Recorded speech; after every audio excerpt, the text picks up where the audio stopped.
binigyan ang Boeing ng $8.60 bilyong kontrata para sa F-15 Israel program, sinabi ng Pentagon noong Lunes, matapos makipagkita si US President Donald Trump kay Prime Minister Benjamin Netanyahu sa Florida.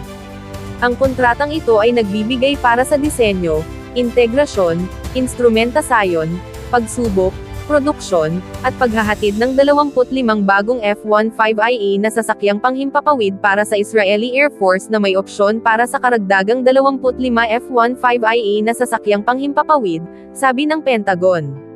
Ang F-15IA ay ang Israeli na variant ng advanced na F-15EX fighter jet, ang pinakabagong update ng mga dekada gulang na F-15, ang pinakapinagkakatiwalaang fighter aircraft ng Israel, na may matinding paggamit sa mga kampanya laban sa Iran, ang Houthis sa Yemen, at Hezbollah sa Lebanon sa nakalipas na 2 taon. Noong Nobyembre, nilagdaan ng Israel ang $5.20 bilyon na deal para sa 25 F-15IA jet, na nakatakdang ibigay sa mga batch na 4 hanggang 6 bawat taon, simula sa 2031.